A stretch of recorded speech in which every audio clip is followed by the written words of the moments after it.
आधिक्य मिळालेलं आहे आणि त्याबद्दल मी पुन्हा एकदा मतदारांचं आणि महायुतीच्या सर्व पदाधिकारी कार्यकर्त्यांचं अभिनंदन करतो। कारण त्यांनी मेहनत घेतली आणि हा लोकसभा जो आहे हा शिवसेनेचा बालेकिल्ला,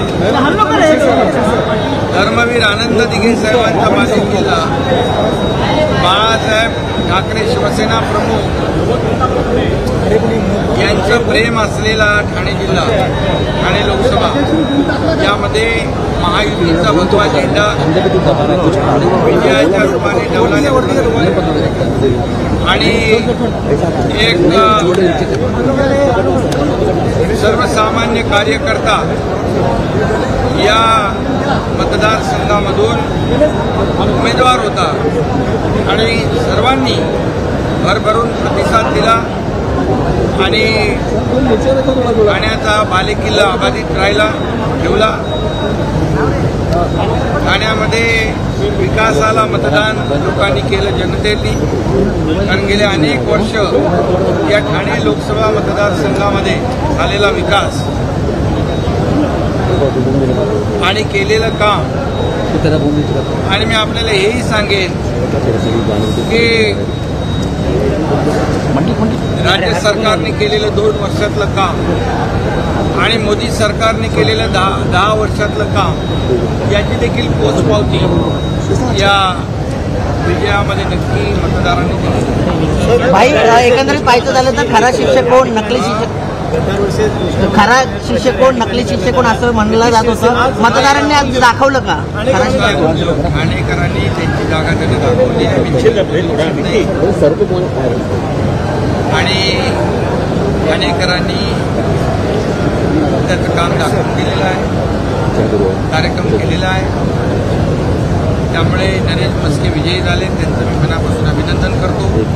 त्याचबरोबर या देशाचे प्रधानमंत्री नरेंद्र मोदीजी यांचे अभिनंदन करतो, कारण ते तिसऱ्यांदा या देशाचे प्रधानमंत्री होत आहेत। शिवसेना पक्ष हा एनडीएचा घटक पक्ष म्हणून त्यांच्यासोबत आहे आणि लवकरच एनडीएचं मोदीजींच्या नेतृत्वाखाली सरकार बनेल, कारण ज्या लोकांनी इंडिया अलायन्सने एकच ध्येय, एकच त्यांचा एकाच द्वेषाने पछाडले होते, मोदी हटाव, मोदी द्वेषाने पछाडलेले लोक मोदीजींना तडीपार करण्याची भाषा करत होते, परंतु या देशातल्या जनतेने विकासाला मतदान केलंय आणि जे तडीपारीची भाषा करत होते त्यांना सत्तेपासून दूर ठेवून तडीपार केलेला आहे।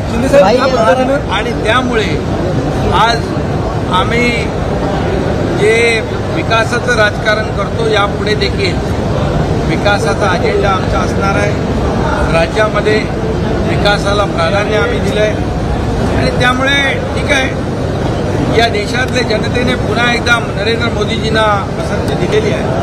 राज्यामध्ये काही प्रमाणामध्ये विरोधकांनी जो काय अपप्रचार केला,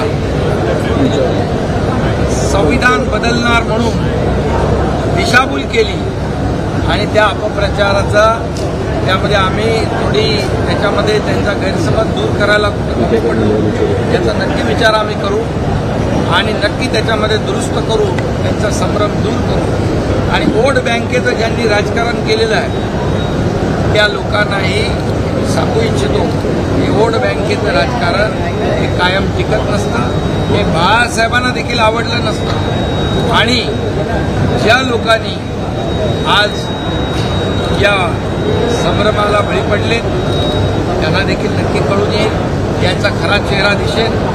आम्ही हे राजकारण करणारे लोक आणि आम्ही काम करणारे लोक, त्यामुळे कामाला लोकांनी पसंती दिली आहे, कामाची पोचपावती या निवडणुकीत आम्हाला मिळालेली आहे आणि म्हणून मी पुन्हा एकदा ठाणे लोकसभा मतदारसंघातल्या सर्वांचं अभिनंदन करतो। बाळासाहेब ठाकरेंनी ठाण्याला पहिली सत्ता दिली शिवसेनेला, तर त्याच शिवसेनेने ठाण्याला पहिला खासदार दिला। बिलकुल तुम्ही घेतलेल्या शिवसेनेच्या नेतृत्वात बाळासाहेबांच्या खऱ्या शिवसेनेला पहिला खासदार अनेक प्रकारांनी दिलेला आहे आणि म्हणून मी मगाशी अभिनंदन त्यांचं केलं. आताही मी त्यांचं अभिनंदन करतो. नरेश म्हस्के या लोकसभा मतदारसंघामध्ये विकासाचं काम करतील. ज्या लोकांनी विश्वास दाखवला त्या विश्वासाला पात्र. भाई ज्याप्रमाणे फसवे काढण्यात झालेले आहेत 15 सीट लढवून त्याबद्दल याच्यावर मतदारांचा कल नाही, यामध्ये एकच आहे, काही जागा ज्या आहेत अतिशय कमी मताने आमच्या घेतल्या.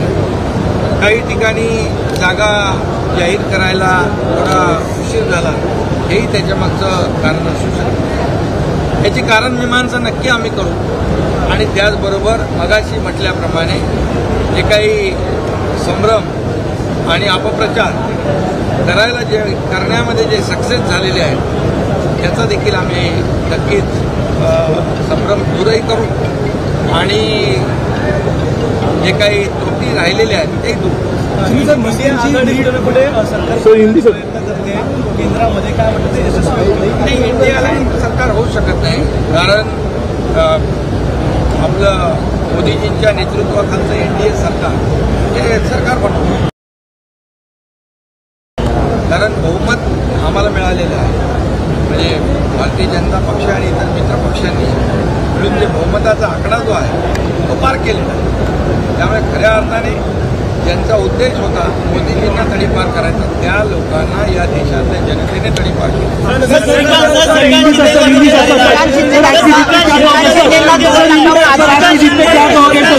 तुम्ही शेवटच्या क्षणाला